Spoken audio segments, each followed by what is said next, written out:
I'm not pulling on my driveway. We all know what that means. It's time for another Drive to Work, Coronavirus Edition.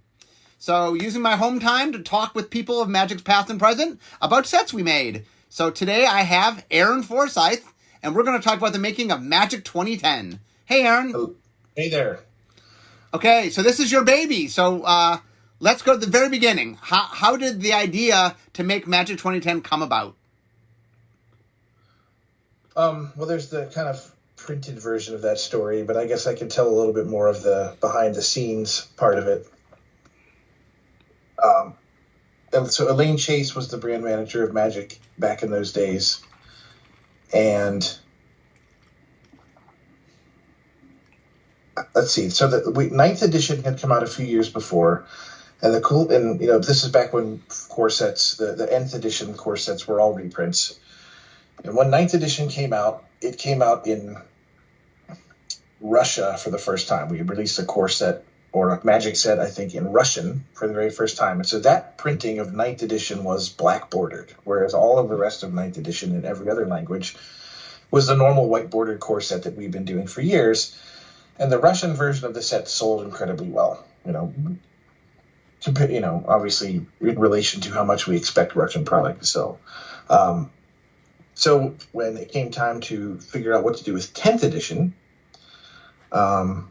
Elaine was like, let's just make the whole set black bordered. It's 10th. It's a big milestone for the core set.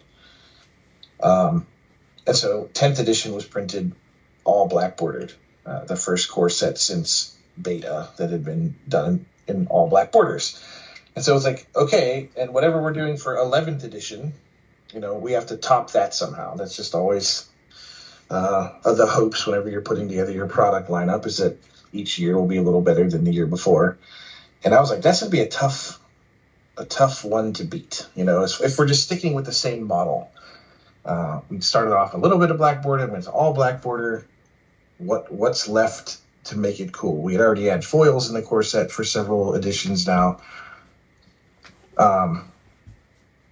So that got myself and Jake Tice, who was another guy working on the brand team. We'd go out to lunch once a week talking about, is there room for new cards in the core set? Like, that seems to be the way to go to get this thing to stand out post 10th edition. And that solved a lot of problems in my head. Like, I've been on a Magic should be more resonant kick for a long time,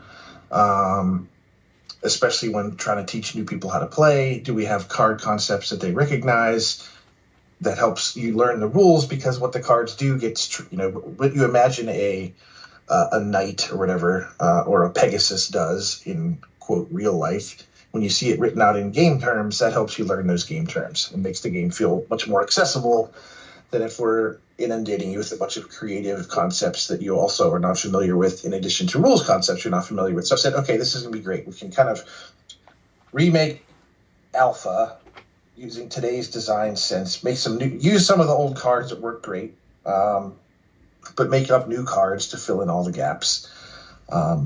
And that's basically where it came from. And that's pretty much exactly what we executed on. Okay, so I know you put together a pretty high-octane design team for this set. So for the audience, the design team was Aaron, who led it, Bill Rose, myself, Devin Lowe, Brady Demuth, and Brian Tinsman, which at the time was most of the heavy hitters from R&D. Right. In fact, a lot of those people weren't typically on design sets. It was just I remember talking with Bill, who was and still is the vice president of the whole department. This is a new thing. It's going to make a lot of people nervous. Are we sure we're doing it right? So that led him to be like, let's put he wanted to be on the team. He wanted you on the team. Let's just get everybody that might object or have some concern on the team in the room. Brady was the creative director at that time, in charge of all the art, commissioning, and names and flavor text. Brian was obviously one of our most senior designers. Devin was the head developer. Just like anyone who might take issue with doing this or what, let's get them all in the room, all on board, all working towards the same goal. And it wasn't even particularly contentious. I think everybody saw the idea as a good one. and worked hard to execute on it. But yeah, I think that design team is pretty outsized for, if you read through the card set, just how like very vanilla and tame most of the designs in that set are. Well, one of the things that's interesting is this idea that simple cards are easier to design is just false. That like making a good, clean, simple card is actually pretty hard. That's for sure. Especially if, look at some of our recent sets. We've certainly been getting more and more wordy that simple cards are, diamonds in the rough. A lot of these were not particularly inspired designs. It was just kind of reskins of existing stuff. Tons of vanilla and French vanilla creatures. Like, I think there's like the number of blue creatures in the set that just have flying and no other words is crazy high, because it was just like, what's a sprite do? What's a drake do? What's a whatever, an air elemental do? They all just fly. And we just didn't put any other text on them. And I think that's great for an introductory product. But the set does not have a ton of texture. And as we went through the rest of the series, M11 and so on, we got a little more complex. So there's 4, I just counted, there's 4 creatures that are vanilla, vanilla flyers. There's a lot that have like ETB effect. I mean, there's a lot of flyers that don't have are virtual vanilla. Like once they come into play, that's all they are is vanilla. Yeah. So I wouldn't say those cards are hard to make or anything like that. But it was a good starting point. Like, as far as like, let's reset everything. Let's start from the beginning again. Making a bunch of French vanilla cards with either revamped concepts or cherry picking the best concepts that we'd ever done throughout all of Magic. Worked out pretty well. First, for the audience who might not know the terminology, a vanilla creature has no rules text, and a French vanilla creature only has a creature abilities. Usually evergreen creature abilities, but any creature abilities technically. Right, like Sarah Angel is French vanilla. It has flying and vigilance. Yeah. So let me tell you one of my favorite memories from this design team, and I'm curious to. So each of us made a list of what we thought the optimized version of the color, we had to go through and like, okay, you could reprint cards. What is your perfect version of each color through reprints, just reprints? Mm-hmm. And then we compared notes on what the perfect reprints were. Do you remember this exercise? Yeah, I do. I don't remember anything I would have put on the list personally, but yeah, we did a lot of that. Just like start from square one, give us your ideal version of things. And there was a lot of, and then like what concepts do we think people are familiar with now that they weren't familiar with in 1993 that we can make a very resonant card around and whatnot. And then let's fix some stuff like, Savannah Lions was a card we had printed at Rare for years. But really that card does just not make sense at Rare anymore. So we shifted it down to uncommon and made it a soldier, because there were soldier tribal cards in the set as well. So just, polishing off some rough edges, and just trying to make the most resonant, simple set possible. Yeah, I know there were a bunch of cards that were like, we had a cool concept previously, but the card we'd made for it just wasn't a clean version of it. And we're like, okay, let's just do the cleaner version of concept X, Yeah, and there's some really cool cards that came out of that. I think Acidic Slime might be one of my favorites. Gin of Wishes. Well, as we talk about cards, I just wanted to say this. So, Acidic Slime is 3 green. It's a 2/2 ooze. It's got Death Touch, and when it enters the battlefield, destroy target artifact, enchantment, or land. And I think the idea there was top-down ooze, right? It's a slime. How do we make a slime? Slime from D&D or whatever, some sort of corrosive, non-sentient ooze monster. Okay. Yeah, I mentioned Gin of Wishes was the other one. Okay, so Gin of Wishes, 3 blue, 4/4. It's a Gin, flying. When it enters the battlefield, it has 3 wish counters on it. And then 2 blue, remove a wish counter from Gin of Wishes, reveal the top card of your library. You may play that card without paying its mana cost. If you don't, exile it. And that was just literally like we're trying to make a genie. Right. A genie with 3 wishes. With 3 wishes, yes. Yeah. Yeah, and the interesting thing was in this design meeting, which is a little different than some of the others, is we would come in and say, we really want the following thing. We want a djinn of 3 wishes, and then, we'd go out and we each design our own version of that and then come back and sort of compare them. Yeah, and there were even some cards that we had a little contest for. I think there's a red Ifrit in the set, Capricious Ifrit. We just said we need designs for a red Ifrit. Like, what would the best execution of the red Ifrit concept be? The card ended up being a little too chaotic and potentially downsidey to really captivate people, but. I remember we just had a dozen different versions of this hanging on the wall in the office, and people voted on the one they liked best, and this is the one that won. So I think Greg Marks is the guy that came up with this particular design. So Capricious Ifrit, real quick, is 4 red, 6/4 Ifrit. At the beginning of your upkeep, choose target non-land permanent you control, and up to 2 target non-land permanents you don't control. Destroy one of them at random. Right, so it destroys all sorts of stuff. 1/3 of the time, it's your own thing. Or maybe itself. Yeah. And then there was, plenty of just renaming. This was just a big kick that I was on where I did not think Master Decoy was the right name for that white tapper. So it got renamed Blinding Mage. I didn't like Threaten as the name of the red temporary steel card. So that got renamed to Active Treason. And a lot of these have stuck around. Mind Control was the more fantasy name for the card Persuasion, which was the 5-mana, control magic aura. Just little detailed stuff of just this isn't perfect the way we have it. Can we make a perfect version? I think this is also where divination showed up for the first time. Right. It used to be called Council of the Soratami or whatever. Yeah. It's just that's not going to cut it for this exercise. Yeah, that was a card from Arcadian Masks, right? No, from Champs Kamigawa. And you didn't even know whether it was a creature or a spell, because council can be, there's different spellings of the word council. Yep. I guess the most notable new card to come out of that set was Baneslayer Angel. That was one of Eric Lauer, who was the developer on the set. I think mostly made up on his own, knowing that we wanted to kind of reinstate Sarah Angel as an uncommon because it had been pushed up to rare at some point in the core set cycle, but it just was never good enough. Certainly not a constructed card for a long time. So we figured we put that back where it belonged at an uncommon. But then what would a mythic angel look like if Sarah Angel was an uncommon? And Eric came up with the... So...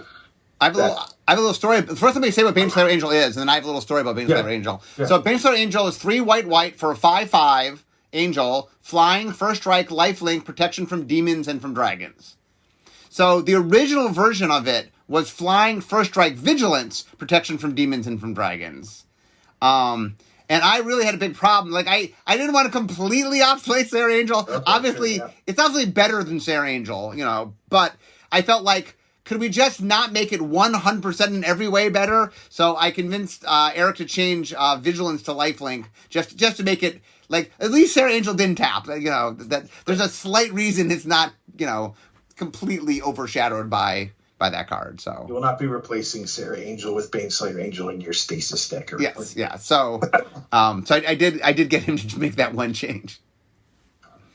But yeah, that card went over really, really well. People were super blown away by it. It showed up and constructed a decent amount, and it was just kind of a home run on all fronts. Yeah, one of the cool things about constructed is when we put protection from dragons and demons on it, it was what we call trinket tax. It was more flavor that it was meant to be super functional, but it ended up really mattering in the environment it first got played in, which is kind of funny. Yeah, because Alara had some constructed dragons for sure. So yeah, it did come up. And obviously the most notable reprint to be included in this set was Lightning Bolt. So how did that come to be? So Lightning Bolt, real quickly, for those that don't know, Lightning Bolt is R, do 3 damage to any target from Alpha. Yeah. If you don't know Lightning Bolt, I'm surprised you're listening to this podcast, to be honest with you. How did it come about? Well, it was... I definitely wanted to include, famous old cards people are excited about that may have... that had gotten kind of a bad rap in the meantime, but, may end up being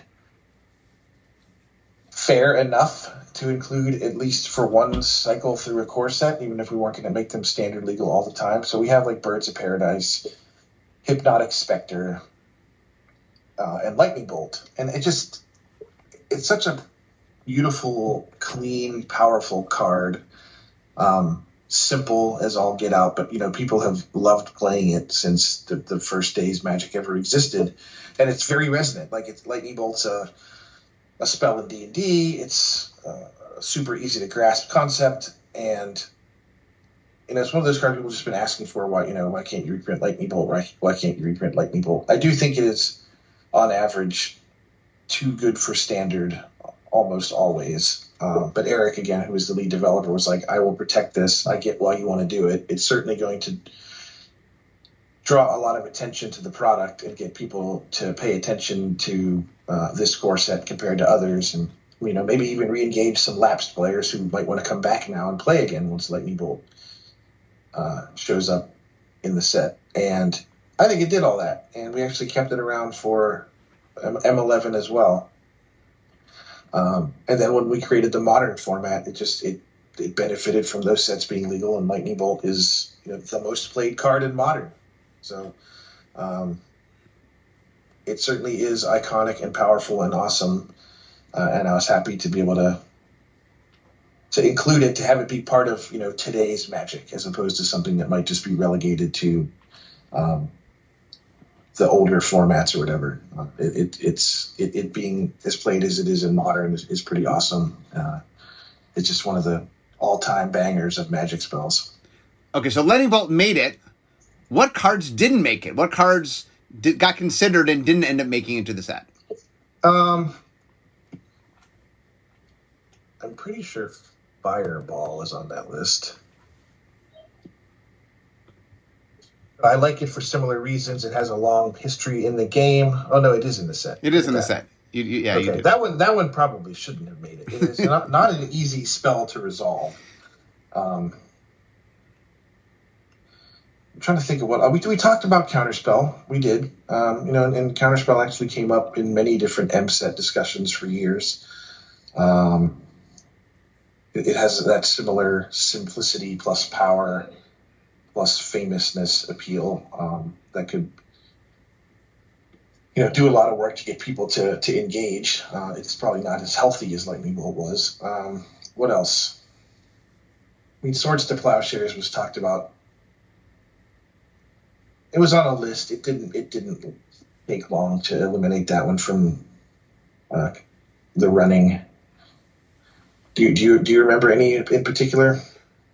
I'm trying to think. I remember. We was this the core set we tried Rancor, or was that a different core set? We actually did print Rancor in a later core set. In a later core set, okay.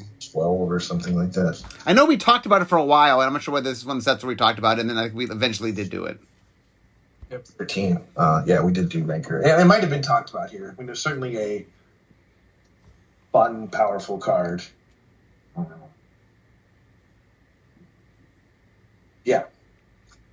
I remember a weird card we talked about that it wasn't really a power level thing, but we had some very serious talks about Prodigal Sorcerer.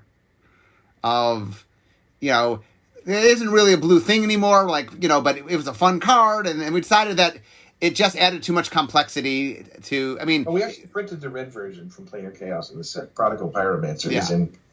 is in. But an uncommon, right? That uncommon, right? Yeah. All those effects do tend to gum up games in limited, where it's just like if you have got two of them, for instance, if they were common, that would happen a lot, and then your opponent just draws cards that they can't cast, just keeps drawing 2 toughness creatures or 1 toughness creatures, and doesn't even get to cast their spells. So those creatures that can permanents that can sit there and invalidate large numbers of draw steps are generally frowned upon. It is interesting, like how Prodigal Sorcerer being blue, which was, gave blue an angle that it didn't otherwise have with any other cards, but in red it's kind of forgettable. It just vanishes into the sea of ways to kill things in red. Yeah. Yeah, well, it's interesting that one of the balances on doing sets in general, not just Magic 2010, but is this balance of nostalgia and then sort of simplicity and resonance, right? That some of the times, you want to bring back things because people just have fond memories of them, and sometimes there's things that are just so clean and simple.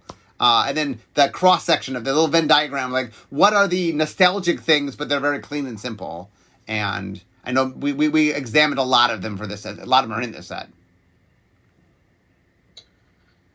Yeah, another big addition the set made to Magic is the cycle of dual lands. The M10 lands or buddy lands, like Dragon Skull Summit, I guess is a good example if you want to read that one aloud. Sure. Dragon Skull Summit enters the battlefield tapped unless you control a swamp or a mountain. Tap, add black or red to your mana pool. That's as printed. Now we just say tap, add red or black. Right.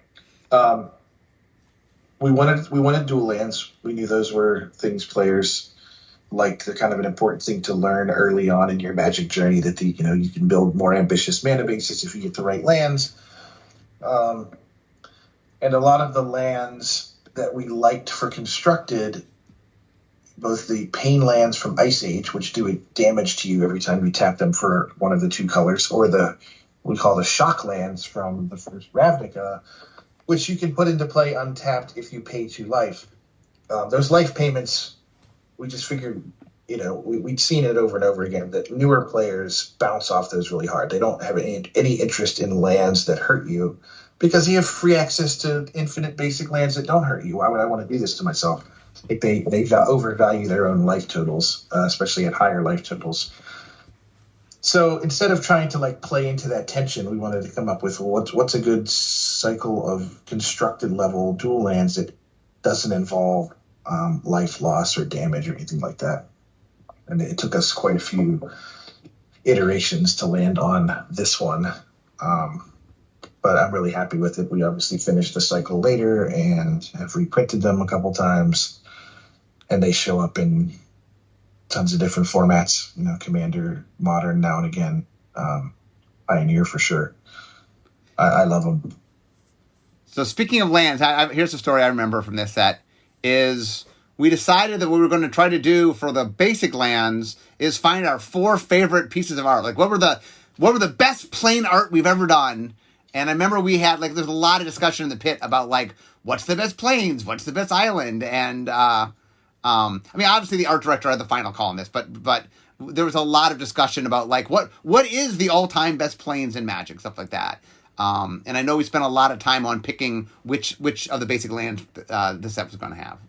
Yeah, I think it has a couple new ones and a couple of reprints. I'm trying to remember if that's how we did it. It's got a John Avon one and a Rob Alexander one. And I think we might have commissioned a couple, 2 new, 2 old, something like that. Oh, it's possible, but yeah, maybe. Definitely a lot of care put into the land art.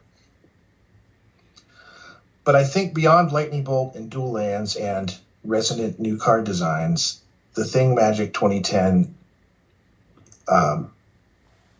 most impacted Magic with was the rules changes that went along with it. So let's talk about that. So what prompted the rules changes? So I think 6th edition was the last major rules update that Magic had gone through, and that's when, you'll have to remind me of what 6th edition rules did. Kind of unified. 6th edition added damage to the stack. Right, it added the stack. Added the stack. And interrupts and whatnot down to just the stack, including combat damage going on the stack. It was a good rules change. 6th edition did a lot to streamline Magic. And those rule sets were created with the idea that Magic was going to be a digital game at some point, pre-Magic Online. And if we wanted it to be codable, there needed to be a lot more cohesion to the rule set. 6th edition did that. But between 6th and 10th, there was just a backlog of little nitpicky things. stuff that popped up in our consumer research about where people got stuck and what didn't feel right, some of the terminology we'd used, and some of the rules that were just extraneous and felt like we didn't need them anymore.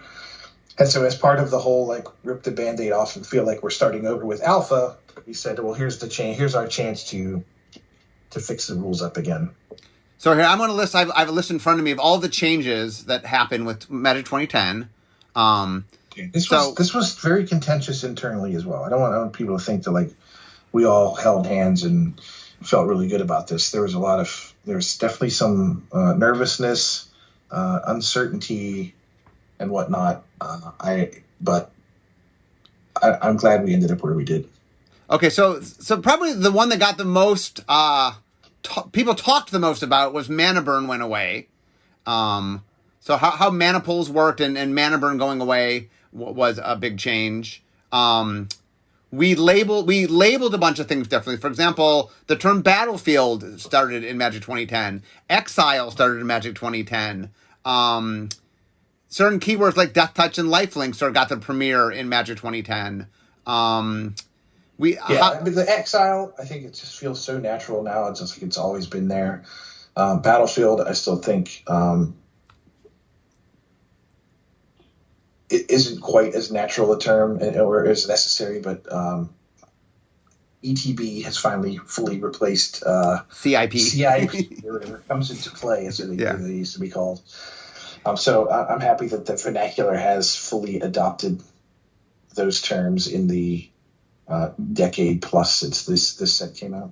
So actually, I said mana burn was the most talked about. It was not. Combat damage leaving the stack was probably the most talked about. So in 6th edition rules, when the stack got introduced, damage was kind of treated like spells were. And why did we change that? What caused us to change that? There was just a lot of cases where where people would put damage on a stack and then do something, and oftentimes with newer or less experienced players or players that hadn't played as part of larger tournament communities, they just would not believe. They just could not fathom that what you just told them was true. Right? I block your 2/1 with my 2/1. And then I'm going to put damage on the stack and then bounce my 2/1 back to my hand, or sack it to some other effect, like something like a Goblin Bombardment or whatever, and kill another one of your creatures. Or like the Mod Fanatic is kind of the poster child. It's a R for a 1/1 that has sacrifice this to deal 1 damage to any target, and you block a 2/2 with a 1/1 Mod Fanatic, put the 1 damage on the stack, and then sacrifice it to do the 2nd damage and kill the 2/2. It made all those cards a lot more powerful, all of those effects a lot more powerful, but it was not intuitive. It just wasn't. And, a lot of players liked it, and they felt really smart whenever they could pull off these tricks. But over and over and over again, every time we teach somebody new or have somebody new show up at the company that wanted to learn Magic, they just could not believe this stuff and found it very daunting and frustrating. And just kind of came to the realization that it wasn't necessary for that to work that way, that we can have the damage be dealt just in one quick motion. If the creature's there, it does damage. If it's not, it doesn't do damage. And that was the main reason. The secondary reason, which I think was also important, is we actually thought it was better gameplay that you had to make a decision. Do you want to use your Mug Fanatic to kill the 2/1? Attention. Yeah. People it's less skill testing now, but it's not. It's more skill testing. Right? If I block your Dark Confidant with my Sakura Tribe Elder, which is a 1/1 that I can sacrifice to get a land out of my library, I used to be able to just kill your Dark Confidant and get the land. But now it's which do I want to do more? Do I need the land or do I need to kill your creature? And you can, lose a game by making the wrong decision there. And I think a lot of the higher level players saw that, just this isn't easier. It's easier to explain and simpler from a rules perspective, but the gameplay decisions are actually harder. Another big change that is we changed how blocking multiple blockers worked. That was kind of a necessary thing to go with the combat damage not on the stack. We still wanted the defending player to have some ability to react to what the attacker was doing. So if we didn't institute the kind of order the blockers part of combat, it would be you block a 4/4 with 3 2/2s, and then if you have a giant growth, I'll just kill the other two. No matter what you giant growth, I'll just kill the other two. If you didn't kind of put a step in there to indicate what the attacker's intent was. And that was not intuitive either. It was just like, well, I'm going to kill these. Well, no. If you said you're going to kill this one, that's the one I want a giant growth. No, well, then I'll just kill the other two. And it just was very frustrating, and it made those kind of damage prevention effects and things like that really bad in multi-blocking scenarios. So we had to add this. If there are multiple blockers, the attacker has to order them kind of in a row of how he plans to damage them down the line. And that took some getting used to. People kind of held that up as like, see, the system doesn't work. They have to add in this dumb step. But hopefully by now it's second nature, and just it makes sense why we had to do it. And it makes all the cards work the way they're intended. So I can see my desk from here, so I'm not too far from work. Any final thoughts about Magic 2010? I thought it was just a great way to open up the door for us as a group to embrace more resonant designs, and that stuff went on to influence, I think, how we did Zendikar, Innistrad, and all those other really awesome sets that came after it. It gave the core set family of products a lot more legs for the coming years. Not endless. Obviously, we've stopped doing them for now, and we've just found there's better ways, like with Arena, to teach people to play than to create a specific product just for newer people to engage with. But yeah, I mean, all that stuff added together, it makes the set stand out a lot as one of the kind of turning points for Magic. That's legacy still lives on today in various forms, and for as simple as the cards are themselves, it's a set that I'm still very proud of today. So I did a podcast with Matt Place, that you guys can all go listen to just a few weeks ago, where Matt and I listed what we thought the 10 most influential Magic sets of all time were. And Magic 2010 made my top 10. So I feel like sort of the push of resonance, there was a lot of sort of things that said this is important that really sort of shaped the things that came after it. So anyway, just a little side note that I do think that Magic 2010 was it a good set in a vacuum, but it really sort of highlighted some things and stressed R&D as a whole, things that were important that really much influenced all the sets that came after it. So, great to hear that. Anyway, I can now see my desk, so we all know what that means. It means the end of my drive to work. So instead of talking magic, it's time for me to be making magic. So Aaron, thanks for being with us today. You got it. And all you, I will see you next time. Bye-bye.